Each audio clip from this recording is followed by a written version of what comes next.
നമസ്കാരം. Raf talk ഫുട്ബോളിലേക്ക് അവർക്കും സ്വാഗതം. കോൺമബോളിൻ്റെ വേൾഡ് കപ്പ് ക്വാളിഫയറിൽ ബ്രസീലും അർജൻറ്റീനയും തമ്മിലുള്ള മത്സരം ഈ മാസം 25-നാണ്. നമ്മൾ ഇന്ത്യൻ സമയം പറയുമ്പോൾ മാർച്ച് 26-ന് പുലർച്ചെയാണ് ആ കളി നടക്കുക. ആ മത്സരത്തിനുള്ള ബ്രസീലിയൻ ടീമിൽ ചില മാറ്റങ്ങൾ വരുത്തിയിരിക്കുകയാണ് കോച്ച് ഡൊറിവാൾ ജൂനിയർ. 4 മാറ്റങ്ങൾ വരുത്തിയിട്ടുണ്ട്. കഴിഞ്ഞ കളി കൊളംബിയക്കെതിരെ കളിച്ചപ്പോൾ 2 പേർക്ക് യെല്ലോ കാർഡ് കിട്ടി സസ്പെൻഷനായിട്ടുണ്ട്, ഗബ്രിയേൽ മെഗലസും ബ്രൂണോ ഗുയിമാരസും. അപ്പോൾ അവർക്ക് പകരക്കാരെ ടീമിലേക്ക് കൊണ്ടുവന്നിട്ടുണ്ടെന്ന് മാത്രമല്ല, പരിക്ക് പറ്റിയ 2 പേരുണ്ട്. ഗേഴ്സൺ പരിക്ക് പറ്റിയ ആ കളിയിൽ പുറത്തേക്ക് പോയിരുന്നു, അദ്ദേഹത്തിന് സ്റ്റിൽ ഡിസ്കംഫേർട്ട് ഉണ്ട്, അപ്പോൾ അദ്ദേഹത്തെ മാറ്റിയിട്ടുണ്ട്. അതുപോലെ ആലിസൺ ബക്കർക്ക് ആ കളിയിൽ കൺകഷൻ പ്രശ്നങ്ങൾ ഉണ്ടായിരുന്നു.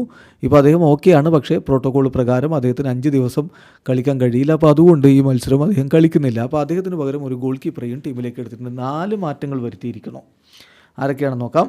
PSG ഡിഫൻഡർ ബെറാൾഡോയെ ടീമിലേക്ക് എടുത്തിരിക്കുകയാണ്. അതായത് ഗബ്രിയേൽ മെഗല്ലസിന് പകരം PSG ഡിഫൻഡർ ബെറാൾഡോയെ ടീമിലേക്ക് എടുത്തിരിക്കുന്നു. അതുപോലെ വോൾസിൻ്റെ മിഡ്ഫീൽഡർ ജാവോ ഗോമസിനെ ടീമിലേക്ക് കൊണ്ടുവന്നിട്ടുണ്ട്. അറ്റ്ലാന്റയുടെ മിഡ്ഫീൽഡർ എഡേഴ്സിനെയും ടീമിലേക്ക് കൊണ്ടുവന്നിട്ടുണ്ട്. അപ്പോൾ മധ്യനിരയിൽ മാറ്റങ്ങൾ വരുന്നു. ബ്രൂണോ ഗുയിമാരസും ഗേഴ്സണും പുറത്തായി. പകരം 2 മികച്ച താരങ്ങളെ തന്നെ കൊണ്ടുവരുന്നുള്ളതും ശ്രദ്ധേയമാണ്. എഡേഴ്സൺ എന്തുകൊണ്ടില്ല എന്നുള്ള ചോദ്യം ഉണ്ടായിരുന്നല്ലോ, അതിന് പരിഹാരമാവുന്നു. അറ്റ്ലാന്റയുടെ എഡേഴ്സണും അതുപോലെ തന്നെ വോൾസിൻ്റെ ജാവോ ഗോമസും ടീമിലേക്ക് വരുന്നു. ഒപ്പം ഗോൾ കീപ്പർ ആലിസൺ ബക്കർക്ക് പകരം വെവേർട്ടിനെ ടീമിലേക്ക് കൊണ്ടുവന്നിരിക്കുകയാണ്. പാൽമറാസിൻ്റെ വെവേർട്ടിനെ ടീമിലേക്ക് കൊണ്ടുവന്നിരിക്കുകയാണ്.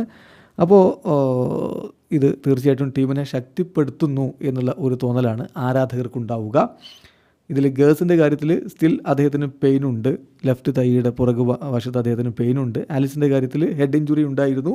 ഇപ്പോൾ അദ്ദേഹം ഓക്കെയാണ്, ഒരു ക്ലിനിക്കൽ കംപ്ലയിൻസും ഇല്ല, അദ്ദേഹം ഓക്കെയാണ്. പക്ഷേ ഫിഫയുടെ കൺകഷൻ പ്രോട്ടോക്കോൾ ഫോളോ ചെയ്യേണ്ടതുണ്ട്. അതുകൊണ്ട് തന്നെ 2 പേരും ടീമിനോടൊപ്പം ട്രാവൽ ചെയ്യില്ല. 2 പേരും അവരുടെ ക്ലബ്ബുകളിലേക്ക് തിരികെ പോകും. അതുവഴി അവരുടെ റിക്കവറി കണ്ടിന്യൂ ചെയ്യും എന്നുകൂടി ഇപ്പോൾ CBF ഒഫീഷ്യലി അറിയിച്ചിട്ടുണ്ട്. അപ്പോൾ 4 മാറ്റങ്ങളുമായിട്ടാണ് അർജൻറ്റീനയ്ക്കെതിരെയുള്ള മത്സരത്തിന് ബ്രസീൽ ഒരുങ്ങുന്നത്. വീഡിയോ അവസാനിക്കുന്നു. ഫുട്ബോൾ ലോകത്തെ കൂടുതൽ വിശേഷങ്ങളുമായി റാഫ് ടോക്സ് കൊണ്ടുവെത്താം.